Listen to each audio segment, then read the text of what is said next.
Hey folks, today on Maverick Gunworks channel, I'm going to talk about putting some sights on the slide for a semi-automatic handgun. And Lord knows they're all different, but to some degree they're all very much alike. All right.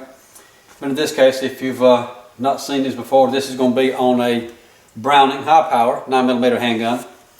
And we're doing a lot of modifications and different spring kits and trigger work, all kinds of stuff on this particular gun. This section I want to show you a little bit about what we go through to replace the sights on one. And this particular gun has a dovetail slot cut for our sights, so they are removable. And we're going to use our trusty sight press here and get oriented into the center of the slot. And I'll put my spacers in here so I can hold it solid, hold it tight. The trick with this, a lot of this is to keep the thing clamped down solid so that it don't move and it don't flex. Minimal to be able to press it out, because some of these are very, very tight when they're pressed into the dovetail. We'll do what we can to make sure that it's as solid as we can get it. And this is why a lot of the sight manufacturers, again, will recommend that you use a press to remove the sights. Press them in and out, keep them straight, and not damage the slide, and also not damage the sight. Another little tidbit about this, if you're going to try to do this yourself, be aware that the sights, with this case, I'm going to show you the sight we're using right quick is this case, I'm not promoting these in particular, but they are a good product. This is a Mepper-like tritium sight. And you got to realize that every tritium sight, if it glows in the dark, it's going to have a tiny capsule of radioactive material inside the sight. So if you push the sight the wrong way, you have a possibility of crushing or cracking the glass vial that holds the tritium, and thereby rendering the thing useless. It will not glow in the dark anymore, or maybe glow where it's not supposed to. How about that? So anyway, and here we have just the standard sights on this particular model. And we're going to adjust our press so that we can just get our anvil right against the edge of the sight. Keep it straight. And I'm not going to show the whole process here, I'm just going to give you the basics, because it does take a while. I mean, I know you guys maybe watch a 5 or 10 minute video sometimes we do. You got to realize that a lot of times it may take an hour to do that process. Sometimes it takes 4 or 5 or 6 hours to do that process, and we kind of condense it down to show you the highlights of it. And in this case, it's probably going to take an hour to put these sights on, and we take them off, put them on, and get them dead in the center of the slide. And I'll share more about that as we progress through the process. But here again, we're going to crank this down. It's a fine thread on my press screw, and you hear it pop, you hear it squeak as it goes. It's very tight fit on your dovetail, and it's meant to be that way, so that it don't move, don't fall out when the gun's firing, And just so you know, and a lot of folks are used to changing the sights on a Glock, for example. All the Glock handguns are really easy to change the sights on. They have a screw in the bottom of the front sight. A couple other guns are starting to do that now, but for the most part, Glock is one of the easier ones to change out. And that being the case, just understand that not all guns are that easy. And this is one of those. And two, some different brands have different tolerances as far as how tight they are. And sometimes we have to hand fit the sight. We may have to remove some material from the bottom of the sight to lessen the wedge width to make it more favorable to go in the slot. Anyway, give me a couple minutes. I'm going to take this one out, put the new one in, kind of get it centered, and I'll come back and show you a little bit more about what happens with it. Okay, now that I've got the old sight out, I started putting the new sight in. One tidbit I wanted to show you right quick is that if my camera can zoom in a little bit on it, maybe you can see it better. I'll try to get my fingers out of the way for you. My anvil is pushing the sight. Just a very shallow dovetail on this thing. If you look at the sight that came off of it, right here, it's very, very thin here, so you don't have a lot of material to be able to push with it. if you push the anvil, I'm just trying to make sure better on this one. I'll put the pusher beside the side up here on top of the side of it right there in that corner. Then you have a tendency for it to push sideways a little bit, and it will try to lift the dovetail out of the slot. So what we typically would do, rather than put it up there, until we get it almost all the way in, I'll push the anvil on the very outer edge, try to push it as straight as I can in line with the dovetail. And then after we get it almost in, I don't want to put my pressure on the slide itself. I'm just touching the sight. But after I get it far enough that that note won't come out, then I'm going to raise my anvil up just slightly and have it push against the edge of the sight right here. That way we can assure that we get it into center without having to damage the sight or the slide itself. Okay, so give me just another second here, and we're going to see if we can make some adjustments and come back to it and show you the final result on the front one at least. Okay, now we've got the front side in pretty close to the center, I think. I'm going to take it out of the press now and just give you a quick gander at what we've done. Just another tidbit too. I always, myself, when I take the old side out, I'm going to clean out the old dovetail of any kind of rust or crud and put a dab of lubrication in there. And typically I use just ballast oil or any kind of lightweight gun oil just to give it a little less friction, hopefully going back in, so that it's not a problem pushing the thing where it's supposed to be. Now, how do you know if it's in the center or not? Well, with eyeballing, I can get it pretty close. But what I typically do is I'll take my square and lay it on the side of the frame, and hopefully you've got a fairly flat surface on the side of your slide. I say frame, but I meant slide. Anyway, we're going to take and put our square right up against the flat and measure the distance on one side of the sight. In this case, I've got 633. Measure on the other side and see if we get it pretty close right there. Oh. Come on, baby. And that one shows me 640, like 640. Okay, so that tells me I might move just a tiny bit. Normally what I do, and this is what takes some time, guys, to get it just perfect. If it's more than 5 thousandths off of being center, I will put it back into press and move it slightly to get it within 5 thousandths of being center, so that either when it leaves here, at least, if the sights are in the center, if the gun is not shooting correctly, or if you're not holding the gun where you're hitting where the sights are, then that's your problem. It ain't because the sights are not in the center of the gun. Okay?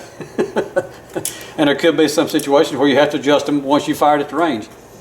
But at least we do our best to make sure they're in the center so that you have a neutral starting point. Anyway, all right, I'm going to tweak this a little bit, get it into dead center. Then we're going to look at taking the rear sight off, okay? I wanted to show y'all that I have the slide turned back around now into a opposite end. I've got the front sight really close to being dead center, and I'm pushing the rear sight out now. So, and it's fairly snug. Sometimes you got to crank down these things pretty good. It's a good thing the press uses fine threads on the pusher screw. Reason being, it gives you a little bit more mechanical leverage advantage when you have fine threads versus the coarse threads. All right, now my sight is almost where it needs to be to pop out. We always want to keep an eye on the parts of the press that are moving, so we make sure we don't scratch the slide, because you've got your anvil moving, but you also have the washers. These are bearings that we put dab oil on also to help friction. We want to make sure we don't go too far and let those push on the slide itself. Sometimes that could be an issue depending on the shape of the slide, you know. It's just as far as it'll go and real close to not touching anything. And if it gets that far and the slide don't fall out, or the sight don't fall out rather, I'm going to back it up. I'm going to put a spacer in here. It's a good thing to show right there, actually. Put my spacer in, and that way my pusher is, or my screw rather, is not so close to the slide. I want to make sure I don't have a opportunity for the washers or my bearings here to put pressure on the slide, put a scratch or dent on that part. and we use our spacer, and my fingers won't quite go in there. All right, get out of here. Get that old side out. Okay, so there's our old side out of it. And there's our little extra spacer for the pressure on the press. Now, we'll stop her again. I'm going to clean out the slot here where the old sight was, and then we'll put a little lubrication on it and see if we can get our new sight started in the slot. I've taken the slide out, pushed the old sight out, and I did a little testing. It's something I didn't mention a while ago, guys, but after I get the old sight out, I will take the new sight and attempt to fit it into one side or the other and see which direction that the sight wants to fit, because sometimes the sight itself or the dovetail from the factory possibly could be cut at a slight angle. Usually it ends up being the sight is slightly larger on one side than it is the other, so it wants to slide in easier one direction.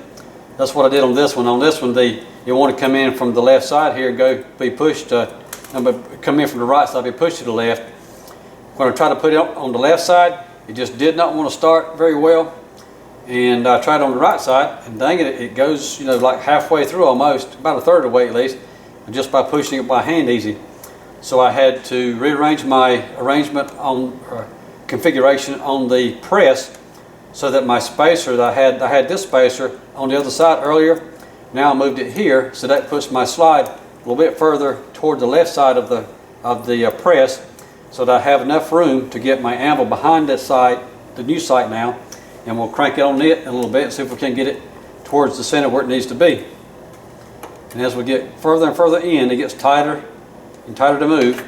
And just for the heck of it, I'll tell you this while I'm moving this thing and talking a little bit, that these have been, I'm going to say, fairly average as far as tightness goes and putting it back in. And like I say, Glock is easiest typically, but I can tell you that a lot of times 6 hour, Springfield especially, and Smith & Wesson are much tighter than these have been so far. Now I've had a couple of things on a SIG that was really ridiculous to try to get them out and get them back in without getting the old ones back. Getting the new ones or the old ones out was a real problem. Getting the new ones in, sometimes we can do some polishing or stoning on the new sight and make them a little more friendly to go back in, and not that they're going to be loose. They're plenty tight to stay in place. Okay, we're getting pretty close now, and I'm going to get this really tweaked in by naked eyeball here. Let me take a look at it with my magnifying glass, and I've got it pretty close, I think. So we'll take this out, do some measuring on it. Matter of fact, I'll tell you, if you get the camera going here just a second, I'm going to try to go ahead and take this out. Let's put our calipers on it, and we'll see if we have to change anything around on it. Try to do that right quick. I don't want to waste your time. We're going to come back and show you anyway, so go ahead and see if I can get this out.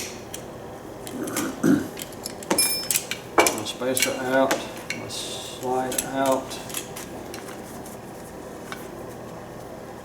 Alrighty. Like I said earlier, we're going to use my square here, and I get on both sides of the slide that are exactly flat and parallel with each other. We'll see what we have here.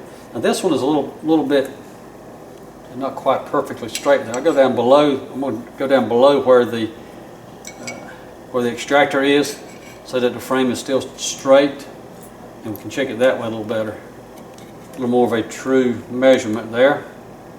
And here I have, it's like 965, 66, something like that. I'll go to the other side and hold the same thing. My square tight, and here I've got about 945. So I'm going to have to move it a little bit. We'll put it back in the press again, move it 10 thousandths or so to get it in the center. But that's really how it works, guys. Anyway, I'll I'm going to get this in the center, and we'll come back and show you that we did that, we're able to move it and get it trued up again.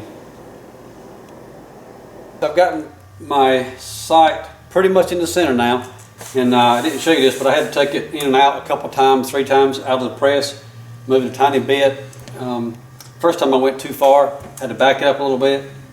Just takes a little bit a few minutes to take it out and put it back in again. Try to tweak it to get it just right. That's kind of what we favor anyways.